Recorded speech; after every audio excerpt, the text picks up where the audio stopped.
Friends, welcome to your YouTube channel. तो हम पढ़ रहे थे अपना 12th बायो का पहला चैप्टर रिप्रोडक्शन इन ऑर्गेनिजम्स। ठीक है, तो रिप्रोडक्शन ऑर्गेनिज्म में दो तरीके से होता है। एक तो होता है हमारा एसेक्सुअल रिप्रोडक्शन और एक होता है सेक्सुअल रिप्रोडक्शन।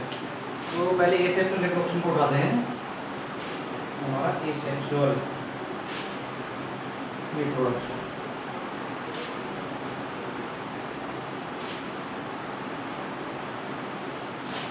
जैसा कि लास्ट वीडियो में मैंने बताया था कि एसेक्सुअल रिप्रोडक्शन में क्या होता है, केवल एक सिंगल पेरेंट की रिक्वायरमेंट होती है हमें।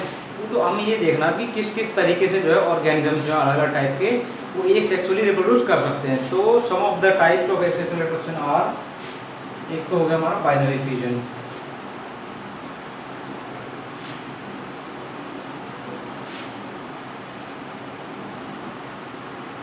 बाइनरी फिजन में क्या होता है, मतलब बाइनरी फिजन का पहले आप वर्ड देख लो। बाइनरी फिजन, बाइनरी का मतलब दो, फिजन का मतलब टूटना, यानी कि बाइनरी फिजन का मतलब होगा दो भागों में टूटना। यानी कि अगर कोई ऑर्गेनिज्म जो है हमारा वो अपनी बॉडी को दो भागों में तोड़ रहा है और जो दोनों पार्ट है हमारे वो न्यू ऑर्गेनिजम्स को कंप्राइज कर रहे हैं, तो वो बाइनरी फिजन कहलाएगा। फॉर एग्जाम्पल हम ले लेते हैं अमीबा का। अमीबा जो होता है हमारा एक बहुत ही सिंपल सा यूनिसेलुलर ऑर्गेनिज्म है। इसकी बॉडी का डेफिनेट शेप नहीं होता, ठीक है, इर्रेगुलर बॉडी होती है। तो एग्जांपल ये मान के चलते हैं हमारा अमीबा हो गया। अब इसमें बाइनरी फिजन कैसे होगा भाई, ये हमारा अमीबा एक सेल है, इसने ग्रो किया और अभी जो अपनी रिप्रोडक्टिव मैच्योरिटी को रीच कर चुका है, यानी कि अभी रिप्रोड्यूस करने वाला है। तो रिप्रोडक्शन आगे इसका होगा कैसे, सबसे पहले जो है इसका न्यूक्लियस जो है ना वो डिवाइड करना शुरू करेगा। पहले एक न्यूक्लियस था, न्यूक्लियस धीरे धीरे इलोंगेट होगा, जो जेनेटिक मटेरियल है इसका वो डबल हो जाएगा। फिर न्यूक्लियस डिवाइड करेगा, जो जेनेटिक मटेरियल हमारा डबल हुआ था रिप्रोडक्शन से पहले, अब वो हाफ हाफ करेंगे दोबारा, ताकि जो नया ऑर्गेनिज्म बनेंगे दो हमारे उनको बराबर क्वांटिटी में डीएनए प्राप्त हो सके। ठीक है, तो सबसे पहले क्या होगा, अमीबा का जो है न्यूक्लियस जो है डिवाइड करना शुरू करेगा। इसके बाद जब न्यूक्लियस जो है हमारा वो कम्प्लीटली डिवाइड कर जाएगा तो हमारे पास होगा एक अमीबा का सेल है जिसके अंदर दो न्यूक्लियस है। अब क्या होगा फर्दर आगे धीरे धीरे जो इसका साइटोप्लाज्म पार्ट है वो डिवाइड करना शुरू कर देगा, और जो न्यूक्लियस हैं दो ये अपने अपने हिस्से के अंदर मूव ऑन कर जाएंगे। एक न्यूक्लियस यहाँ आ जाएगा, एक न्यूक्लियस यहाँ आ जाएगा, और फिर जो साइटोप्लाज्म है वो डिवाइड करना शुरू करेगा। और ऐसे धीरे धीरे जो फरो बन रही है यहाँ पे दोनों साइड में, ये और गहरी होती जाएगी और डीप होती जाएगी। ठीक है, और फाइनली क्या होगा हमारा, जब सेल डिवीजन खत्म होगा हमारे पास दो ब्रांड न्यू अमीबाज होंगे।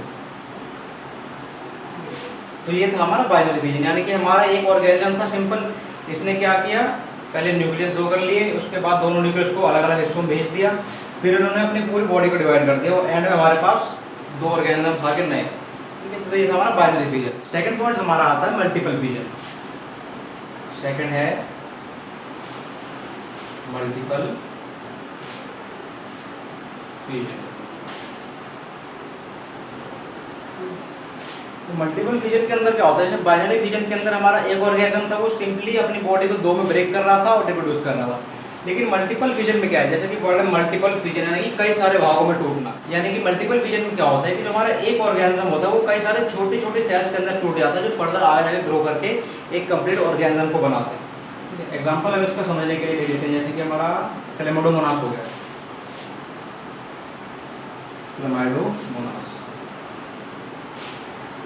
क्लेमाइडोमोनास जो होता है कि हमारा यूनिसेलुलर एक एल्गी होती है ग्रीन कलर की, ठीक है, फोटोसिंथेटिक इन नेचर होती है।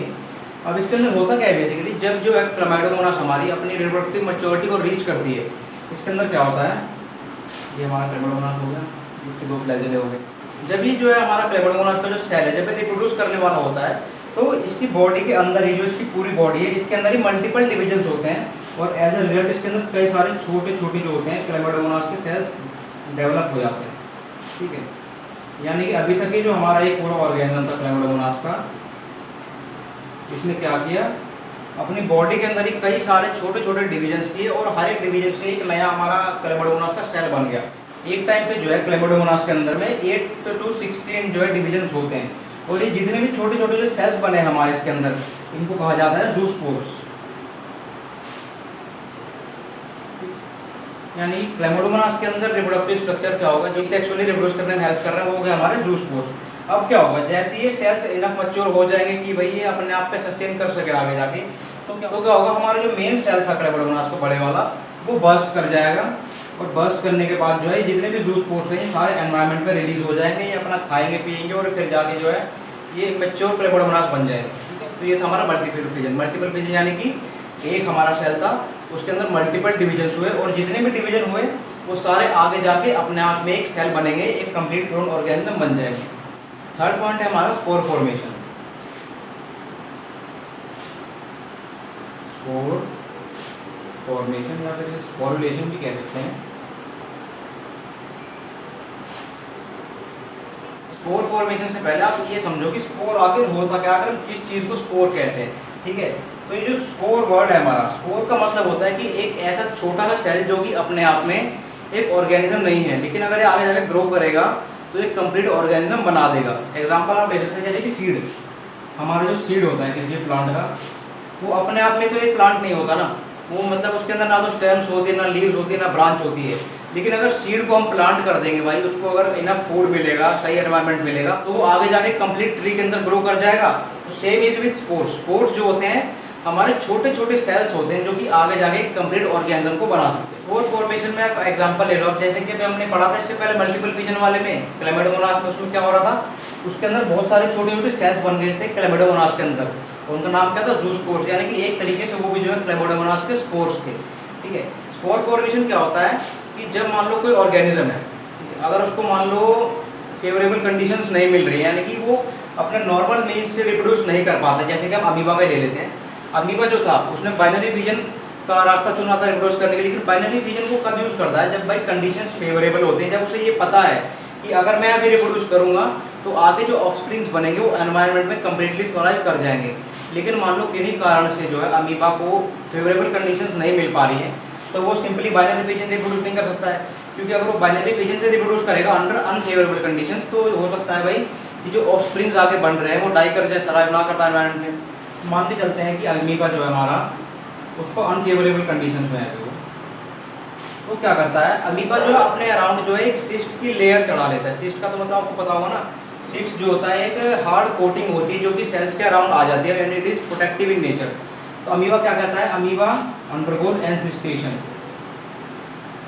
एनसिस्टेशन का मतलब कि खुद को सिस्ट से कवर कर लेना। ठीक है, तो मान के चलते हैं भाई ये हमारा अमीबा का सेल था, ये भी मजे में है, सारी कंडीशन एकदम फेवरेबल है, लेकिन जैसी अनफेवरेबल कंडीशंस आती हैं तो इसके ऊपर जो है एक सिस्ट की हार्ड लेयर चढ़ जाती है जो कि प्रोटेक्टिव इन नेचर होती है। यानी कि अभी से एनवायरनमेंट से कोई खतरा नहीं है, पर ये अपनी रिप्रोडक्टिव मैच्योरिटी को रीच कर चुका है, ऐसे आगे अपनी प्रोजेनी बढ़ानी है, तो क्या करेगा ये, इसके अंदर जो छोटे छोटे है ना, मल्टीपल फिजन हो जाएगा एक तरीके से कह सकते हैं, और खूब सारे छोटे छोटे अमीबा के प्रिकर्सर सेल्स टाइप इसके अंदर पैदा हो जाएंगे। तो अब क्या किया इसने, अपने अंदर जो खूब सारे छोटे छोटे स्पोर्स बना लिए हैं, और अब जैसे इसको फेवरेबल कंडीशंस मिलेंगी, जैसे फेवरेबल कंडीशंस आती हैं, वैसे क्या करेगा, ये जो हमारा मेन सेल है ये बर्स्ट कर जाएगा, और ये जो छोटे छोटे स्पोर्स है इसके अंदर, ये सारे स्पोर्स जो है बाहर निकल जाएंगे एनवायरनमेंट में और ग्रो करके एक फुल्ली ग्रोन अमीबा को बना देंगे। ठीक है, स्पोर फॉर्मेशन का एक तो ये एग्जाम्पल होगा, और एक और हमारा एग्जाम्पल होता है जैसे कि हमारी फंगस होती है, जितनी भी टाइप की फंगस होती है, तो फंगस के अंदर जो होती है, मोस्ट ऑफ द फंगस के अंदर मेन जो हमारा होता है रिप्रोडक्शन का तरीका, वो स्पोर फॉर्मेशन ही होता है। ठीक है, जैसे कभी भी आपने मशरूम हो, जैसे मशरूम खाने वाले होते हैं घर में लेके आते हैं, जो उसके मशरूम की जो छतरी होती है, अगर उसको आप एक कागज़ के ऊपर रख के ऊपर से हल्का सा पैड करोगे तो नीचे थोड़ा पाउडर सा झड़ जाता है, आपको देखते हैं कि भाई एक पर्पलिश टाइप का जो है पाउडर झड़ा हुआ है। वो जो पाउडर होता है बेसिकली वो छोटे छोटे एकदम माइक्रोस्कोपिक स्पोर्स होते हैं। अगला पॉइंट है हमारा फ्रेगमेंटेशन। फ्रेगमेंटेशन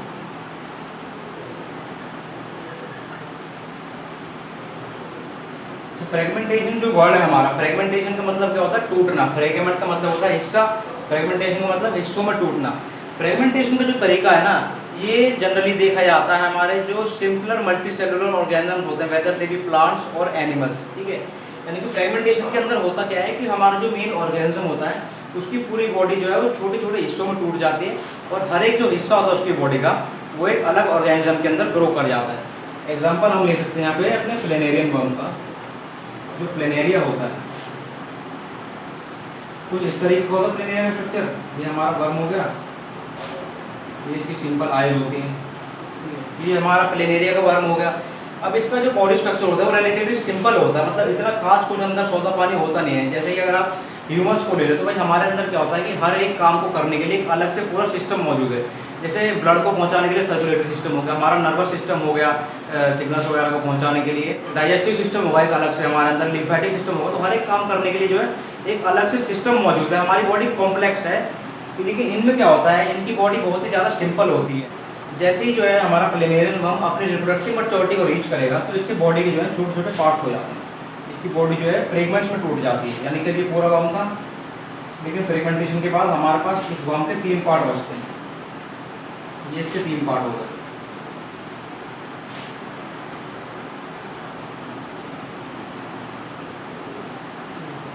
ये क्या हुआ, ये हमारा प्लेनेरियन वर्म था, इट अंडरवेंट फ्रेगमेंटेशन, इसने अपनी बॉडी के हिस्से कर लिए। अब क्या होगा कि इसकी बॉडी का जो हर एक हिस्सा है ना, वो एक आगे जाके कंप्लीट ऑर्गेनिज्म के अंदर डेवलप कर जाएगा। ये यहाँ पे टेल डेवलप कर लेगा, अपनी यहाँ हेड डेवलप कर लेगा, और ये अपने पूरे पीछे बॉडी डेवलप कर लेगा। यानी कि क्या हो रहा है यहाँ पे कि इसने अपनी बॉडी को हिस्सों में डिवाइड किया और हर एक हिस्से ने एक कंप्लीट ऑर्गेनिज्म बना दिया। It is fragmentation. ऐसा जो फ्रेगमेंटेशन हमें एनिमल्स में भी देखने को मिलता है। जैसे कि प्लेनेरिया हमारा एक एनिमल था सिंपल, लेकिन जो प्लांट्स होते हैं हमारे सिंपलर प्लांट्स होते हैं जिनके अंदर इतना ज़्यादा कुछ खास कॉम्प्लेक्स स्ट्रक्चर होता नहीं है। एग्जांपल के लिए प्लांट्स की अगर हम बात कर रहे हैं तो आप ले सकते हैं स्पाइरोगेरा। स्पाइरोगेरा हमारा बहुत ही ज़्यादा सिंपल माइक्रोस्कोपिक एक्वाटिक प्लांट होता है। स्पाइरोगेरा के अंदर भी क्या होता है, जो रिप्रोडक्शन होता है उसका मेन तरीका हमारा फ्रेगमेंटेशन ही है। जैसे मान के चलते हैं कि ये हमारा एक पूरा सेगमेंट है हमारा, ये हमारा एक सेगमेंट हो गया इसका स्पाइरोगेरा का। जब इसको रिप्रोड्यूस करना होगा तो ये क्या करेगा, ये फर्दर जो है फ्रेगमेंट कर जाएगा आगे जाके छोटे छोटे हिस्सों में। ये क्या किया, स्पाइरोगेरा ने फ्रेगमेंट कर लिया अपने आप को, और ये जो नए नए फ्रेगमेंट्स बने ये भी आगे जाके अपने आप को एक कंप्लीट प्लांट के अंदर डेवलप कर लेंगे। तो क्या हुआ, तो ये था हमारा फ्रेगमेंटेशन। तो नेक्स्ट पॉइंट है हमारा vegetative reproduction. Point is vegetative reproduction।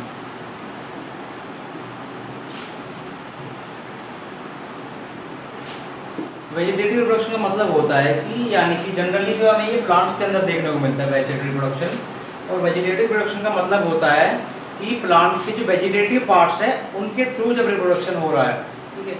Vegetative parts का मतलब समझना चाहिए कि आखिर वेजिटेटिव पार्ट्स होता क्या है। तो हम जो है प्लांट जो हमारा कोई भी जनरल हमारा प्लांट है तो उसको हम 2 अलग अलग टाइप के पार्ट्स के अंदर कैटेगराइज कर सकते हैं सिंपली। एक तो हो गया हमारा सेक्सुअल पार्ट और दूसरा हमारा हो गया वेजिटेटिव पार्ट।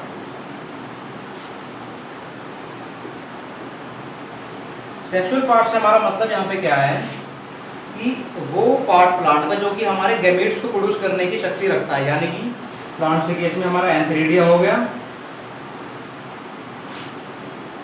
और हमारा क्या कह सकते हैं हम ओगोनिया हो गया। यानी कि हमारे प्लांट्स के अंदर जो एंथर्स और ओवरीज होती है वो तो सेक्सुअल पार्ट हो गए, और उसके अलावा जो बाकी हमारा प्लांट है उसकी जो स्टेम हो गई, लीव्स हो गई, रूट्स होगी, उसको पूरा पूरा वेजिटेटिव कहा जाता है, ठीक है। यानी कि वेजिटेटिव रिप्रोडक्शन में क्या होगा, जब सेक्सुअल पार्ट को छोड़ के किसी भी वेजिटेटिव पार्ट से जो है प्लांट रिप्रोड्यूस करेगा तो उसे हम कहेंगे वेजिटेटिव रिप्रोडक्शन। देखो वेजिटेटिव रिप्रोडक्शन के भी अलग अलग तरीके होते हैं। जैसे कि भाई अलग अलग प्लांट्स के अंदर अलग अलग टाइप के वेजिटेटिव पार्ट हमें देखने को मिलते हैं। जैसे कि हमारा जो पोटैटो है, पोटैटो के अंदर ट्यूबर होता है, तो पोटैटो का जो प्लांट होता है वो कैसे रिप्रोड्यूस करता है, मान के चलो कि ये हमारा पोटैटो का प्लांट हो गया। इसके अंदर बहुत सारे नोड्स होते हैं, जो भी हमारा पोटैटो का ट्यूबर होता है जो, उसके ऊपर बहुत सारे छोटे छोटे नोड्स होते हैं जिन्हें आइज कहा जाता है। आज जब हम इसे मिट्टी के अंदर शो करेंगे इसको पोटैटो को, तो क्या होगा, ये जितने भी नोड्स है ना इन सबसे प्लांट्स निकलने शुरू हो जाएंगे। यानी कि हम क्या देख पा रहे हैं कि पोटैटो के एक वेजिटेटिव पार्ट के अंदर से जो इसके नोड्स थे, जो इसकी आइज थी, उनके अंदर से नए प्लांट्स निकल रहे हैं, यानी कि रिप्रोड्यूस कर रहे हैं कहाँ से, वेजिटेटिव पार्ट्स के थ्रू। अगर आप देखना चाहें तो भाई ये जो हमारा इसकी आइज है, जो नोड्स हैं, ये सेक्सुअल पार्ट तो नहीं है ना, ये किसी भी तरीके से गमीट्स को प्रोड्यूस नहीं कर सकते ना, क्योंकि गमीट प्रोडक्शन काम तो फ्लावर के अंदर होता है, जो हमारे रिप्रोडक्टिव पार्ट्स हो गए, एंथर हो गया हमारा, वो फ्लावर के अंदर होता है। लेकिन यहाँ पे जो है किसी भी प्रकार से हमारे पास गैमेट फॉर्मेशन नहीं हो रहा है, यानी कि दीज आर वेजिटेटिव पार्ट्स। और यहाँ से नया प्लांट निकल रहा है हमारा, यानी कि ये वेजिटेटिव रिप्रोडक्शन हमारा हो रहा है। इसी तरीके से आप अलग अलग प्लांट्स देखो, जैसे कि हमारा जिंजर हो गया, जिंजर के अंदर राइजोम्स के थ्रू रिप्रोडक्शन होता है। इसके अलावा जैसे कि हमारे ग्रासेस होते हैं, ग्रासेस के अंदर रनर के थ्रू रिप्रोडक्शन होता है, ठीक है। तो ये सब हमारा वेजिटेटिव रिप्रोडक्शन होगा। तो वेजिटेटिव रिप्रोडक्शन का मतलब क्या होगा, यानी कि reproduction through the vegetative parts of the plant. And our last part will be budding.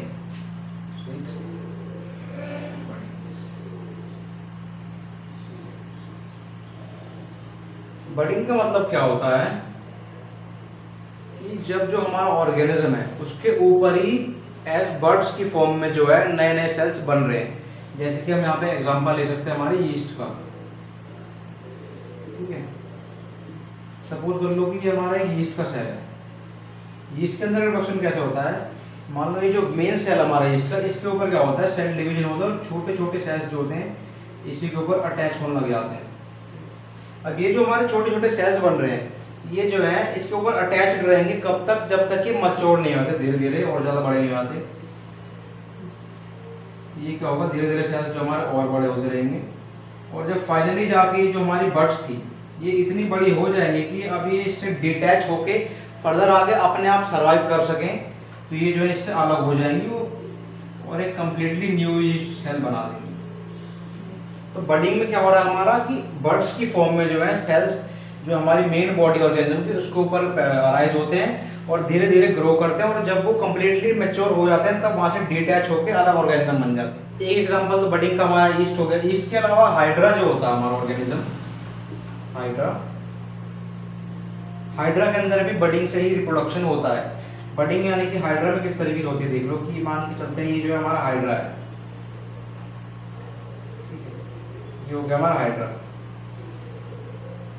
अब इसके अंदर क्या होता है कि उसकी मेन बॉडी है ना, इसके ऊपर एक छोटी सी ऐसे बड निकलती है पहले तो, और धीरे धीरे जो बड है ये ग्रो करके एक हाइड्रा की, एक नए छोटे हाइड्रा की फॉर्म ले लेती है।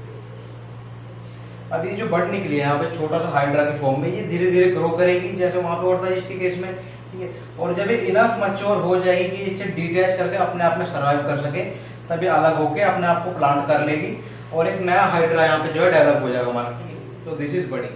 सो फ्रेंड्स, आज की वीडियो में बस इतना ही। Thanks for watching.